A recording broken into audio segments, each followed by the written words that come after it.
ஸ்ரீமஹாகுரப்யோ நமஹ. ஹரிஹ ஓம். சதாசிவசமாரம்பாம் சங்கராச்சார்யமத்யமாம் அஸ்மதாச்சார்யபர்யந்தாம் வந்தே குருபரம்பராம். GeM TV நண்பர்களுக்கு எனது வணக்கங்கள். இன்றைய நாள் அனைவருக்கும் இனிய நாளாக அமைய எல்லாம் வல்ல இறைவனை வேண்டி இன்றைய மதமும் நம்மதமே நிகழ்ச்சிக்கு செல்வோம். இன்னைக்கு நம்ம ஸ்ரீமத் பகவத்கீதையிலிருந்து ஒரு ஸ்லோகத்தை விரிவான விளக்கத்துடன் பார்ப்போம்.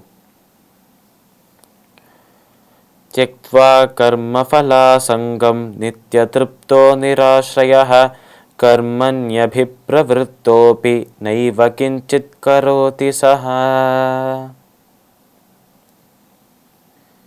இந்த ஸ்லோகம் ஸ்ரீமத் பகவத்கீதையின் 4வது அத்தியாயமான ஞான கர்ம சந்நியாச யோகத்தின் 20வது ஸ்லோகம்.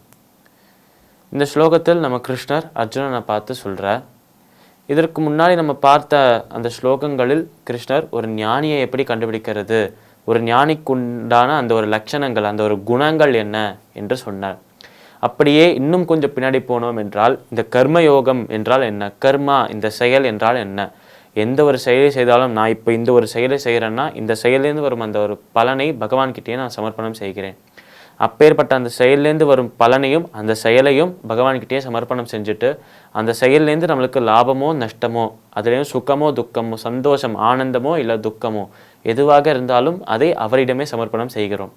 அதனால தான் நம்ம அந்த செயல்களை அவரிடமே சமர்ப்பணம் செய்ததால்தான் நமக்கு அந்த செயல் மீது இருக்கும் அந்த அதிகாரத்தை துறந்து அந்த செயலை அவர்கிட்டவே தர்றதுனால்தான் அந்த செயல்லேருந்து வரும் அந்த ஒரு பந்தம், அந்த செயல்லேருந்து வரும் அந்த ஒரு பற்று என்னும் அந்த ஒரு கயிறு நம்மளை கட்டாமல் இருக்கு.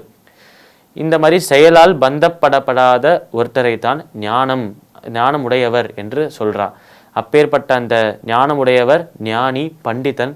அவர் எப்பொழுதுமே தான் செய்யும் செயல்களில் ஆசை கொள்ள மாட்டார். அந்த செயலில் வரும் அந்த பலன் மீது ஆசை கொள்ள மாட்டார். இந்த செயலை நான் தான் செய்தேன் என்று அகங்காரமும் கொள்ள மாட்டார் என்று நம்ம கிருஷ்ணர் ஏற்கனவே சொன்னார். அதன் ஒரு தொடர்ச்சியாக தான் இந்த ஸ்லோகத்தில் நம்ம கிருஷ்ணர் அர்ஜுனனை பார்த்து சொல்றார். அர்ஜுனா, உண்மையான ஒரு ஞானி எப்படி இருப்பார் என்று தெரியுமா? அதற்கான அந்த லட்சணம், அந்த ஞானியின் குணங்களை இன்னும் கொஞ்சம் விரிவாக சொல்றேன், அதையும் கேள் என்று சொல்றார் நம்ம கிருஷ்ணர்.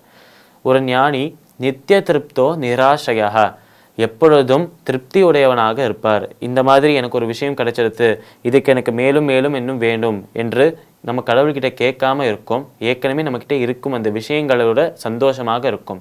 அந்த ஒரு திருப்தி, மன திருப்தி என்பது அவருக்கு இருக்கும்.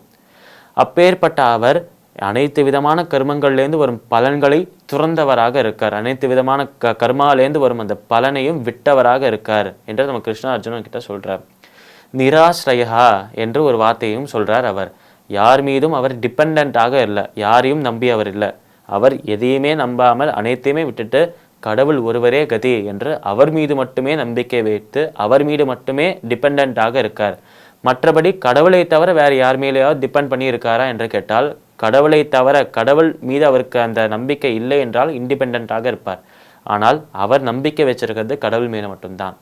தியக்த்வா கர்மஃபலாசங்கம் நித்திய திருப்தோ நிராஸ்ரயாக. இப்பேற்பட்ட இவர் அனைத்து விதமான கர்மாலேருந்து வரும் அந்த பலன்களையும் அதை துறந்துட்டார். அது அனைத்து விதமான கர்மாலேருந்து வரும் பலன்களை தியாகம் செஞ்சிட்டார் என்று பார்த்தோம். இப்படி இருக்கும் இவர் அனைத்து விதமான பற்றுகளையும் அறுத்து அவரோட ஞானம் என்னும் அந்த தீயால் அனைத்து பற்றுகளையும் எரித்து அந்த பகவானை சென்று அடையும் அந்த ஒரு பாதையை ரொம்ப ஸ்மூத்தாக வச்சிருக்கார் என்று கிருஷ்ண அர்ஜுனனை பார்த்து சொல்றார். நம்மெல்லாம் பகவானை சென்று அடையணும் என்றால் பலவிதமான சாதனங்களை செய்கிறோம்.